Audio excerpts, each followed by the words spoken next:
Ang video na ito mga kaubayan ay tungkol sa karamdaman na diabetic.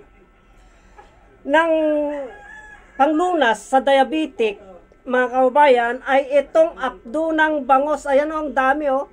Apdo ng bangos.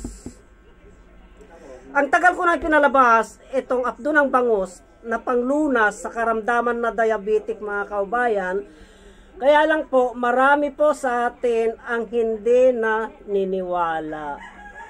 Kaya itong apdo ng bangus na ito ay para sa 3 tao po ito. Pinabili po nila ito na sila po ay nagme-maintain ng gamot sa kanilang karamdaman na diabetic noon. Nandun pa sila sa Amerika hanggang sa umuwi sila dito. Ganon, mga American citizen po sila mga kaubayan. Pero nung nasubukan po nila itong apdo ng bangos at hindi na po sila nagme-maintain ng gamot na binibili, ito na lamang po.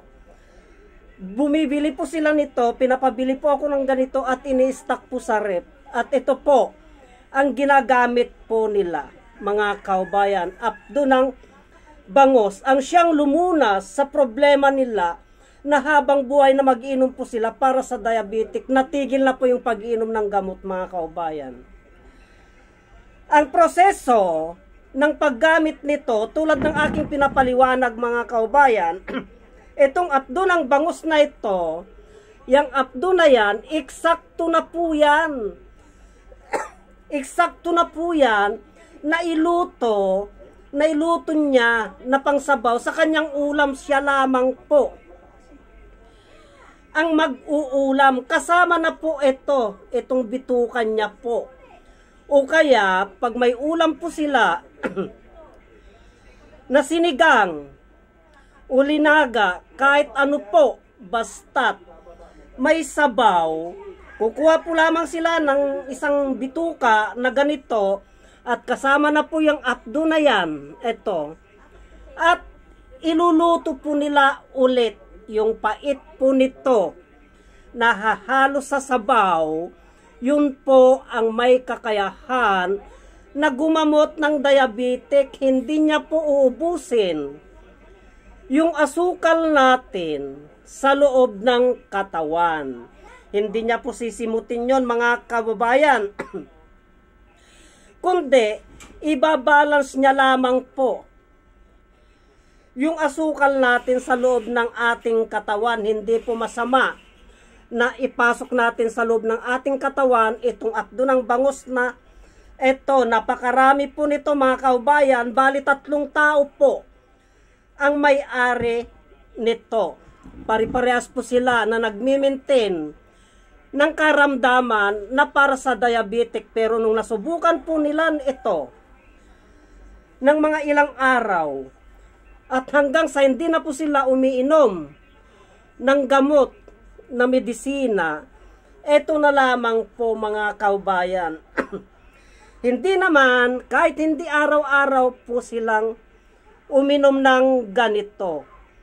Kahit na sa loob ng 1 linggo, kahit na 4 na beses o 5 beses lamang po silang mag-ulam nito, okay na po yun. Kasi pang maintenance na po yan mga kaubayan. Tuwing mag-ulam po sila nang may sabaw, ay kukuha po sila ng ulam nila, ibubukod po nila yung sabaw na ulam nila pag naluto na po yung sinigang o linaga. Pagkatapos po, iluluto po nila ulit at kukunin po ulit yung kasama na po yung apdo na ito. Kasama na itong bituka na ito, ulam na po nila yon. Masarap po yun. Kung ayaw naman po nilang ulamin itong bituka, kunin lamang po itong apdo. At itong apdo lamang po ang iluluto po nila doon sa sabaw para yung pait po ng apdo ng bangos ay maluto po doon sa sabaw. At yun po ang hihigupin niya mga kababayan. yun po ang uulamin niya. Hindi po masama sa loob ng ating katawan pag naipasok po yan. Kasi yung iba nga po, ginagawa po nilang pinapaitan po ito. Yung iba, ginagawa nilang pag wala po silang mabiling apdo ng baka at magluluto po sila ng pinapaitan, yung iba po ay ginagawa nilang pinapaitan, kumukuha po sila ng apdo ng bangos at yun po ang ginagamit nila na pampapait sa kanilang ulam na pinapaitan. Wala pong masama kung subukan nyo po ito mga kaubayan, kasi libre lamang. Katulad nito, bumili ako ng ulam namin, 2 bangos, bumili ako ng ulam namin. O, kinuha ko yung apdon niya, kinuha ko yung bitukan niya, uulamin ko na po yun mga kaubayan. Bale, 2 ulaman na po yun. Hindi naman po pwede na yung apdo, pag kumuha ka ng ulam mo, ilagyan mo ng 3 piraso, mapait na po masyado yun. Eksakto lamang po yung 1 piraso na ipasok natin sa loob ng ating katawan, na ihalo po natin sa sabaw. Eksakto lamang po yun na pang 1 tao po. Mga kababayan, yung 1 pirasong apdo ng bangos ay isang araw na po yun. Kahit na 1 bisis mo lamang pong ulamin yun, basta't naipasok mo yung apdo na yun sa loob ng iyong katawan, okay na po yun. Para ka na din pong nag-inom ng gamot na 3 beses 1 araw. At isa pang pamamaraan po niyan,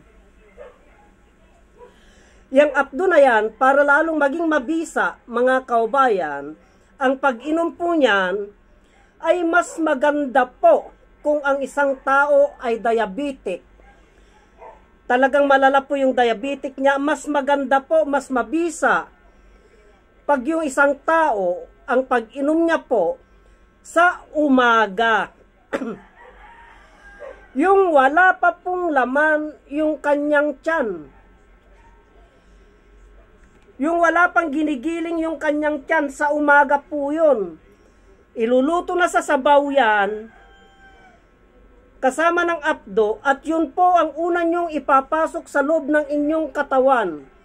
Mas mabisa po yun mga kaubayan, yung wala pang laman ang tiyan nyo. O kaya yung bago matulog. Kasi sa pagpapahinga mo at nagpapahinga ka, kakalat sa buong katawan mo yan, sa mga ugat-ugat mo na yan, kung saan-saan na yan. Ganyan po ang pag-inom ng apdo ng bangos. Napakabisa po yan, basta't nasa tamang proseso lamang po mga kaubayan. Sana po naintindihan po natin, may naintindihan kayo sa ipinaliwanag ko tungkol sa apdo ng bangos, kasi lagi ko na lamang pong pinapalabas ito at matagal ko na pong ipinalabas ito mga kaubayan. Kaya hanggang dito na lamang po at marami pong salamat.